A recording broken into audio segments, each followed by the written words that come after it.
نعبد و ایاک نستعین۔ میں آج اپنی پارٹی سے بھی اپنی قوم سے جو 3 ایشوز کے اوپر بات کرنا چاہتا ہوں۔ سب سے پہلے کہ 3 دن ہو گئے، پنجاب کی حکومت بھی ہماری ہے، تحریک انصاف کی کولیشن گورنمنٹ ہے، کیو لیگ کی، لیکن اس کے باوجود ابھی تک ہم ایف آئی آر رجسٹر نہیں کروا پائے۔ اور ایف آئی آر کیوں نہیں رجسٹر کروا پائے؟ کیونکہ وہ کہتے ہیں جی پرائم منسٹر کے خلاف تو ٹھیک ہے ہم تیار ہیں، انٹیریئر منسٹر کے لیے بھی ہم تیار ہیں، لیکن وہ جو army officer major general Faisal ہے اس کی نہیں آپ ایف آئی آر کٹوا سکتے۔ تو میں سب سے پہلے تو اپنی قوم سے اور اپنے لوگوں سے، اپنی سارے انصاف کے نظام سے جو جانتے ہیں پاکستان کا آئین کیا ہے، میرا تو سب سے بڑا سوال یہ ہے کہ کیا پاکستان میں کوئی ایسے لوگ ہیں جو قانون سے اوپر ہیں، کہ وہ یعنی اس ملک کا قانون کو اپلائی نہیں کرتا؟ کیا یہ ہمارے آئین کے اندر یہ اجازت دیتا ہے؟ اور یہ ایک ex prime minister of Pakistan کہہ رہا ہے کہ یہ 3 لوگ ملوث ہیں، اور تفتیش میں جب ہوگی تو پتہ چل جائے گا ہے یا نہیں ہے۔ لیکن یہ تو میرا رائٹ ہے، یہ میرا حق ہے کہ مجھے پتا تھا کون اس میں ملوث ہے، میں چاہتا ہوں ان کی انویسٹیگیشن ہو، میں ان کے اوپر ایف آئی آر کٹوانا چاہتا ہوں۔ یہ کیسے ہو سکتا ہے کہ آگے سے ہماری اپنی پولیس، پولیس پنجاب گورنمنٹ کے نیچے، وہ کبھی کوئی وجہ دے دیتے ہیں، پھر سیدھے کئی کہتے ہیں جی اگر آپ نے کروانا ہے تو ہمیں ہٹا کے کسی اور کو اس عہدے پہ بٹھائے جو کہ یہ ایف آئی آر کاٹے۔ تو میرا سارا یہ جو حقیقی آزادی کا جو مارچ اور یہ جو 26 سال پہلے انصاف کی تحریک چلائی تھی، اس کا مقصد کیا ہے؟ باٹم لائن ایک ہے اس کی کہ کبھی معاشرہ نہ آزاد ہوتا ہے نہ خوشحال ہوتا ہے جدھر قانون کی حکمرانی نہیں ہوتی۔ اور قانون کی حکمرانی کا مطلب سارے لوگ قانون کے نیچے جو ہر مہذب معاشرے میں ہوتے ہیں۔ مجھے ایک بڑی حیرت ہوئی کہ D G I S P R نے سٹیٹمنٹ دی۔ سٹیٹمنٹ کیا دیتے ہیں وہ؟ کہ کیونکہ عمران خان نے ایک فوج کے ایک فرد کے اوپر، ایک آفیسر کے اوپر الزام لگایا ہے، ساری فوج بدنام ہو رہی ہے۔ یعنی یہ مجھے ذرا حیرت ہے کہ کیا اس کے اوپر ڈی جی صاحب آپ نے کوئی توجہ دی؟ آپ کیا کہہ رہے ہیں؟ اس کا مطلب یہ کہ میں اگر ایک جج کے اوپر کہوں کہ یہ جج 2 نمبر ہے، اس کا مطلب ساری جوڈیشری 2 نمبر ہے۔ اگر وہ کوئی کہے کہ پی ٹی آئی کے اندر ایک کوئی کرپٹ آدمی ہے تو میں کہوں تم نے ساری پی ٹی آئی کو کرپٹ کہہ دیا۔ یہ کوئی اس میں کوئی لاجک ہے؟ آپ کے کورٹ مارشل کیوں ہوتا ہے؟ کیونکہ کوئی غلطی کرتا ہے آفیسر تو کورٹ مارشل ہے۔ تو میں جب یہ کہہ رہا ہوں کہ مجھے یقین ہے کہ ان تینوں لوگوں نے اس پہ پوری سازش کے تحت یہ کیا، تو یہ میرا رائٹ ہے۔ اور میں کوئی ایک عام شہری بھی سے اس لیے فرق ہوں کیونکہ میں سب سے بڑی پولیٹیکل پارٹی کا سربراہ ہوں، میں ایکس پرائم منسٹر ہوں، اور میں اگر یہ ایف آئی آر کے اندر یہ اس کا نام نہیں لکھوا سکتا تو میں آپ سوال پوچھتا ہوں کہ باقی قوم کا کیا کرتی ہوگی؟ عام آدمی اس ملک میں کیا کرتا ہوگا؟ مجھے یہ بتائیں کہ یہ تو میں جو ساری میری جو 26 سال پہلے تحریک انصاف فارم کی تھی، وہ پھر ثابت ہو گیا کہ یہاں تو صرف طاقتور جو ہے وہ قانون سے اوپر اور وہ سارا کچھ ہے، عام آدمی کو انصاف نہیں ملتا یہاں۔ اور جب تک عام آدمی کو انصاف نہیں ملتا وہ آزاد نہیں ہوتا۔ تو وہ قوم جس میں انصاف نہیں، وہ غلام رہتی ہے، اور غلام قوموں اوپر پرواز نہیں کر سکتی۔ میں جتنی بھی دنیا کی ڈیموکریسیز کو دیکھوں، یہ تاثر کوئی سوچ بھی نہیں سکتا اس طرح۔ پہلا میرا یہ پوائنٹ ہے۔ دوسرا میرا پوائنٹ یہ ہے کہ جب یہ ابھی شہباز شریف نے بات کی جوڈیشل کمیشن کی، تو میں ویلکم کرتا ہوں کہ جوڈیشل کمیشن بنائے، لیکن میرا پہلا پوائنٹ یہ ہے کہ جوڈیشل کمیشن کیا کرے گی جب جو 3 لوگوں کہ میں نے نام لیے ہیں, ان 3 کے نیچے ساری وہ ایجنسیز ہیں جن نے انویسٹیگیٹ کر رہی ہیں. اب ہم کیسے ایک امپارشل, ایک صاف اور شفاف انویسٹیگیشن کروا سکتے ہیں جب ان کے سربراہ وہ بیٹھے ہوئے ہوں جن کے نیچے لوگوں نے انویسٹیگیٹ کرنا ہے؟ یہ ہو ہی نہیں سکتا. اس لیے میں نے یہ کہا تھا کہ یہ 3 ریزائن کریں تاکہ انویسٹیگیشن صحیح ہو سکے. ہو سکتا ہے میں غلط ہوں, لیکن مجھے ایک اس ملک کے اندر ایک صاف اور شفاف انویسٹیگیشن چاہیے. اور انویسٹیگیشن اس لیے کہ میں پہلے بھی یہ پورا اس کا ایک پیٹرن ہے. یہ نہیں کہ میں نے ایک دم اٹھا کے کہہ دیا کہ یہ جی یہ کہ فلانا اس میں انوالوڈ ہے. اس کا ایک پیٹرن ہے. پہلے ایک ویڈیو نکلتی ہے جس میں مجھے یہ بنایا جاتا ہے کہ میں کوئی مذہب کی توہین کر رہا ہوں. وہ کدھر سے نکلتی ہے وہ اس انویسٹیگیشن میں پتہ چلنا چاہیے. وہ کون نکالتا ہے, وہ پھر اس کو کون اٹھاتا ہے؟ ایک وہ جرنلسٹ اٹھاتا ہے جس کی افیلیشن ایک پارٹی سے ہے, یہ انویسٹیگیشن میں آئے گی. اس کے بعد کون پریس کانفرنس کرواتا ہے؟ مریم صفدر, مریم وہ اورنگزیب اور جاوید لطیف سے, اور وہ مجھے کہتے ہیں کہ میں نے مذہب کی توہین کی ہے اور وہ ویڈیو دکھاتے ہیں. اس کے اوپر ان کے اوپر ہم ایف آئی آر کٹواتے ہیں کیونکہ مجھے پتا چل گیا تھا کہ انہوں نے اب اس کو استعمال کر کے وہی سلمان تاثیر ٹائپ قتل کروانا میرا. ان کے اوپر ہم پھر ایف آئی آر, ان تینوں کے اوپر ایف آئی آر بڑی مشکلوں سے کٹتی ہے. اس کے بعد میں پبلک میں جا کے جلسوں میں اور انٹرویوز میں بتاتا ہوں کہ ان کی سازش کیا ہے, انہوں نے کس طرح استعمال کرنا ہے یہ ایک دینی انتہا پسند, اور جی اس نے جنون میں آ کے مار دیا کیونکہ میں نے مذہب کی توہین کی. کوئی ایکشن نہیں لیا جاتا. اور پھر کیا ہوتا ہے جب میرے اوپر یہ واردات ہوتی ہے؟ آپ صرف اس کے بعد دیکھ لیں کہ اس کے بعد ہوتا کیا. کون سے لوگ تھے جو امیڈیٹلی ریئیکٹ کرتے ہیں؟ ابھی ایف آئی آر ہی نہیں کٹی, ابھی شروع ہی ہوئی ہے بات ابھی, اور ایک دم اسٹیٹمنٹس آنی شروع ہو جاتی ہیں کہ جی عمران نے کسی مذہب کی توہین کی ہے. میرے سامنے یہ سارے ہیں کہ ذرا دیکھیں وہ لوگ جو کہ ہمارے یعنی دوسری پارٹی سے افیلیشنز ہیں, وہ ایک دم ان کی ٹویٹس آنی شروع ہو جاتی ہیں. یعنی ابھی کوئی انویسٹیگیشن نہیں ہوتا اور وہ سارے یہی کہتے ہیں کہ ایک انتہا پسند نے کیا. ایک 6:01 پہ ایک ٹویٹ آتی ہے, وہ جس نے سب سے پہلے میرے اوپر یہ ساری کیمپین شروع کرتا ہے مذہب کی توہین, وقار ستی, وہ 6:02 پہ اس کی مرتضیٰ سرنگی کی 2 منٹ پہ ٹویٹ آتی ہے, حامد میر کی 6:03 پہ آتی ہے, جیو نیوز کی 6:04 پہ آتی ہے, سما 6 بجے اس کی بھی 6:04. اس کے بعد یہ ہوتا کیسے ہے؟ وہ لوگ جو ایک دم ریئیکٹ کرتے ہیں جو کہ ایک سکرپٹ کے اوپر چل رہے ہیں. نہیں, اس کے علاوہ کیا ہوتا ہے؟ وہ کیسے ہوتا ہے کہ گورنمنٹ ہماری, پولیس ہماری, لیکن اس کا انٹرویو کروا کے اور وہ لیک کیا جاتا ہے. وہ جو بندوق چلانے والا ہے, ایک دم اس کا انٹرویو لیک کیا جاتا ہے. کون؟ پولیس. ہم پولیس سے پوچھتے ہیں, وہ کہتے ہیں جی ہم کیا کریں, ہمیں پیچھے سے پریشر تھا. آئی جی, وہ آئی جی سے پوچھا جی آپ بتائیے کیسے یہ لیک ہوئی؟ وہ کہتا ہے جی ہیک ہو گئی. ایک کے بعد دوسرا جھوٹ بولا جاتا ہے. کون لوگ یہ انٹرسٹڈ تھے ایک دم اس کو بند کروانے؟ وہ جیسی انویسٹیگیشن ہوگی تو پہلے تو پتا چلے گا کہ بلڈ اپ کس نے کیا اور پھر کس نے کور اپ کرنے کی کوشش کی.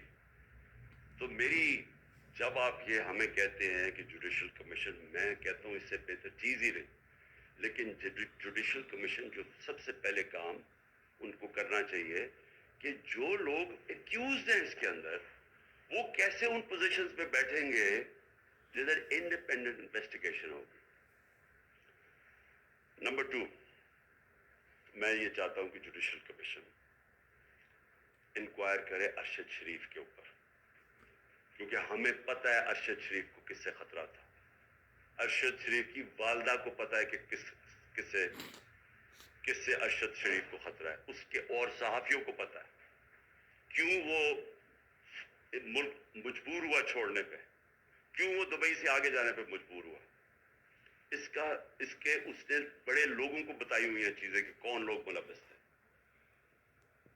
اس کے اوپر بھی جوڈیشل جو سپریم کورٹ کے اندر جو کمیشن بنائی جائے اس کی پوری انویسٹیگیشن. تیسری جو سائفر، اب ایک کنٹروورسی چلتی جا رہی ہے. آ کے D G I S P R نے کہا جی یہاں تو کوئی سائفر کا تو ڈرامہ تھا.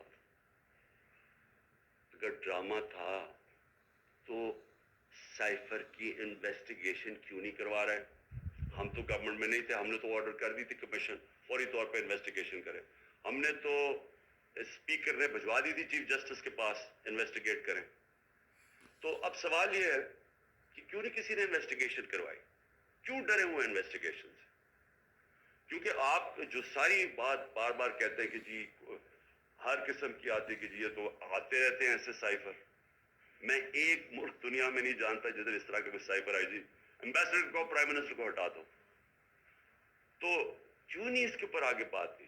جب نیشنل سیکیورٹی کاؤنسل کہہ رہی ہے کہ مداخلت ہوئی ہے اور ڈیمارش کر رہی ہے تو آئی ایس پی آر کیوں کہہ رہا ہے کہ جی یہ تو کوئی ڈرامہ ہوا ہے؟ تو چیف جسٹس صاحب یہ بڑا سیریس چیز ہے. اس کے اوپر آپ کے پاس سائفر آیا ہوا ہے. یہ ملک کے اندر ہو سکتا ہے کہ یہ نہ سازش ہو جو یہ کہتے ہیں، لیکن جب تک آپ انویسٹیگیشن نہیں کریں گے پتہ کیسے چلے گا کہ مداخلت تھی یا سازش تھی؟ اور چوتھی جو میں سمجھتا ہوں کہ اس ملک کی تاریخ کی سب سے شرمناک چیز ہوئی ہے، اس کے اوپر چیف جسٹس صاحب اور یہ جوڈیشل کمیشن بیٹھ کے ضرور انکوائری کریں. پہلے اعظم خان سواتی کو جس طرح انہوں نے پوتے اور پوتیوں کے سامنے مارا، اس نے ہر فورم پہ یہ بولا کہ اس کو پہلے آ کے پکڑ کے مارا صبح کے 3 بجے، پھر اس کو ایجنسیز کی، اور اس نے نام لیا ہے اس کا، یہ dirty Harry major general Faisal, اس کا نام لیا ہے کہ اس نے اور اس کے بعد آئی ایس آئی کو ہینڈل کیا جو اس کے نیچے تھی، اور اس کو ننگا کر کے مارا. اور ننگا کر کے مار کے اس کو کہہ رہے تھے کہ یہ بتاؤ یہ عمران خان سے بھی یہ ہوگا، اور جب اس ہو رہی تھی وہ ہنس رہے تھے. ایک یہ شرمناک ہے کہ پاکستان کے سینیٹر کو ایک اس نے تنقید کر دی. ساری دنیا میں جو پاکستان ایک بنانا ریپبلک کی طرح ایک پیئر ہوتا ہے کہ کیا ہے، کس طرح کا ملک ہے کہ ایک سینیٹر کو ایک تنقید کے اوپر کیا، باہر تو کوئی نہیں انڈرسٹینڈ کرتا ہے. لیکن جو اس سے بھی شرمناک چیز ہے، جو ساری پاکستانی قوم ہل گئی ہے، وہ ہے جو انہوں نے ویڈیو بھیجی ہے اعظم سواتی کی بیوی کو. میں سمجھتا ہوں کہ چیف جسٹس صاحب اس کے اوپر پوری تحقیقات کریں. وہی لوگ جو کہ وہ یوزول سسپیکٹس جو کور اپ کرنے کے لیے اب یہ میرا بھی یہ اسیسینیشن اٹیمپٹ کور اپ کر رہے ہیں اور اب بھی کر رہے ہیں، وہ کہہ رہے ہیں کہ جی وہ کوئی جعلی ویڈیو ہے، جی وہ کوئی فیک ویڈیو ہے. اعظم سواتی کے پاس اوریجنل وہ آئی ہوئی ہے، جدھر سے وہ بھیجی گئی ہے، جس نمبر سے بھیجی گئی ہے، ان کے پاس وہ پوری وہ ویڈیو ہے جس کے اندر وہ دکھایا جا رہا ہے، اور وہ فیک نہیں ہے.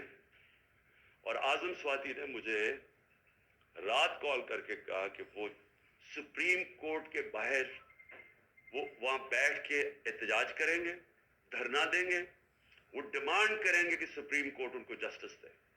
سپریم کورٹ کی لاجز جوڈیشل لاجز تھی کوئٹہ کے اندر جدھر یہ ویڈیو بنائی گئی ہے. یہ ساری قوم آج سپریم کورٹ کی طرف دیکھ رہی ہے. اعظم سواتی نے فیصلہ کیا کہ وہ وہاں باہر دھرنا دے گا، ہمارے سارے پی ٹی آئی کے سینیٹرز اس کے ساتھ بیٹھیں گے، وکلا کے آرگنائزیشنز کے لوگوں کو دعوت دی ہوئی ہے وہ آپ آ کے وہاں بیٹھے اور ڈیمانڈ کریں کہ یہ ملک ہمارا اگر یعنی کدھر گرتا جا رہا ہے کہ اس انتہا کے اوپر پہنچ گئے ہیں لوگ بلیک میل کرنے کے لیے، کنٹرول کرنے کے لیے. یہ اس طرح ہے کہ جس طرح کوئی لائن سے ہٹے گا تو اس کو بلیک میل کرنے کے لیے کوئی نہ کوئی چیز سامنے کر دیں گی. اس انتہا پہ بھی کوئی نہیں سوچتا تھا وہ گر جائیں گے کہ میاں بیوی کی ویڈیو بنا کے انہوں نے اس کی بیوی کو بھیج دی. میں سمجھتا ہوں کہ یہ ایک ہر ملک کی تاریخ میں ایک ڈیفائننگ مومنٹ آ جاتا ہے. یہ وہ مومنٹ آ گیا پاکستان میں. میری ریکویسٹ یہ ہے کہ سارا جو ہمارا جسٹس سسٹم ہے, جو ہمارا انصاف کا نظام ہے, اس کی پوری ایک کریڈیبلٹی ایٹ سٹیک ہے. اگر اس نے اپنی عزت کروانی ہے پاکستان میں تو اس کو اب کھڑا ہونا پڑے گا کمزور کے ساتھ. رول آف لا امپلیمنٹ کرنا پڑے گا. یہ نہیں ہو سکتا کہ ایک یہاں جو مرضی کر لیں, کہ ایک کوئی آفیسر بیٹھا ہوا ISI کا, وہ اس طرح کی نیچ حرکتیں کرے اور اس کو ہاتھ بھی نہ کوئی اس کو کہے تو ISPR کہہ دے کہ جی فوج کی توہین کر دی ہے. اس کو کچھ اور کچھ کہے تو جی ملک کی سیکورٹی کو کچھ ہو گیا. آپ کے اوپر جی سیڈیشن چارج لگ جائے گا, عمران خان کے اوپر غداری لگ جائے گی. جو مرضی لگانا لگائیں. میں یہ ڈیمانڈ کرتا ہوں کہ اس قوم کو جسٹس چاہیے. ہم غلام نہیں ہیں. ہمیں ایک آزاد قوم بنایا گیا تھا 1947 میں. ہمارے لیڈر قائد اعظم محمد علی جناح نے ہمیں آزاد کروایا تھا انگریز کی غلامی سے. تب انگریز اوپر ہوتا تھا قانون کے, ہم غلام ہوتے تھے. اب پاکستان تو آزاد ملک بنا ہوا ہے. ہمارا آئین ہمیں آزادی دیتا ہے. کیوں نہیں ہماری عدالتیں ہماری رائٹس کو, ہماری آزادی کو, ہماری ڈگنیٹی کو کیوں نہیں پروٹیکٹ کر رہی؟ اور یہ اگر اعظم سواتی سے جو یاد رکھے, سینیٹر ہے پاکستان کا, ایک کامیاب بزنس مین جو کامیاب باہر پیسے کما کے پاکستان آیا ہوا ہے, اس سے یہ ہو رہا ہے. ایک prime minister, ex prime minister ایک ملک کا FIR نہیں رجسٹر کروا سکتا, کیونکہ جناب وہاں وہ طاقتور حلقے ہیں جو ان کو کوئی ملک کا قانون ہی نہیں ہاتھ لگا سکتا, وہ کوئی غلطی نہیں کر سکتے. اگر فوج کے اندر اس طرح کے لوگ ہیں اور ان کے اوپر آپ ایکشن لیتے ہیں, یہ فوج کی بہتری ہے. اگر آپ اپنے اداروں کے اندر کوئی بھی کرپٹ یا جرائم پیشہ لوگوں کو نکالتے ہیں, آپ کے ادارے مضبوط ہوتے ہیں.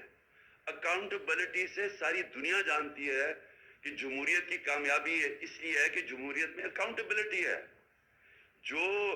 جو ساری برطانیہ کی جمہوریت جو ہم نے اپنائی ہوئی ہے, اس کی بنیاد تھی میگنا کارٹا میں. میگنا کارٹا کیا تھی کہ طاقتور کو بادشاہ کے اوپر بھی قانون لاگو کرو, نہیں تو وہ قانون کے اوپر تھا. تو وہ ساری سٹرگل جو ڈیموکریٹک سوسائٹیز کی ہوتی ہیں وہ رول آف لا کی ہوتی ہیں, کہ قانون کے سامنے سب ایک برابر. یہاں بلیٹنٹ وائلیشنز ہو رہی ہیں کہ یہاں ایک ایسا کوئی کریٹ کر دیا خوف کا کہ لوگوں کے ذہنوں میں ڈال دیا ہے کہ جی یہ لوگ, یہ تو بس ان کو تو کچھ کہے نہ, یہ جو مرضی کریں کر سکتے. ہم نے فیصلہ کیا ہے کہ ہماری جو مارچ ہے اب وہ شروع ہوگی. منگل سے وہی وزیر آباد جدھر مجھے یہ گولیاں لگی تھی اور ہمارے 11 اور لوگوں کو گولیاں لگی تھی اور جدھر معظم شہید ہوا تھا, ادھر سے ہی ہماری مارچ شروع ہوگی. میں ہر روز مارچ سے خطاب کروں گا یہاں سے, اور ہماری مارچ اگلے 10 سے 14 دن تک, اس کے بیچ میں سپیڈ کے اوپر ڈیپینڈ کرتا ہے, یہ پہنچے گی پنڈی. سارے پاکستان سے وہ لوگ اسی ٹائم پہ نکلیں گے کہ ایک ٹائم پہ جب بھی ہم پلان کریں گے 10 اور 14 دن کے بیچ میں پنڈی پہنچنا. میں پنڈی خود ہوں گا, اور ادھر سے سارے پاکستان کی جو لوگ جمع ہوں گے اس مارچ کو پھر میں لیڈ کروں گا. اور میں یہ اپنی ساری قوم کو آج کہنا چاہتا ہوں کہ آپ ساروں نے ایک چیز سمجھ لینی ہے کہ اگر ہم یہ خوف کے اندر آ کے, اور ہم نے یہ جو میں بار بار کہتا ہوں کہ لا الہ الا اللہ, کوئی نہیں ہے خدا سوائے اللہ کی, یہ ہمیں آزاد کرتا ہے, یہ ہمارا کلمہ ہمیں آزاد کرتا ہے. آپ جس وقت کسی سے ڈر کے اپنی آزادی کمپرومائز کریں گے, اپنے ضمیر کا سودا کریں گے, میری نظر میں وہ شرک ہے.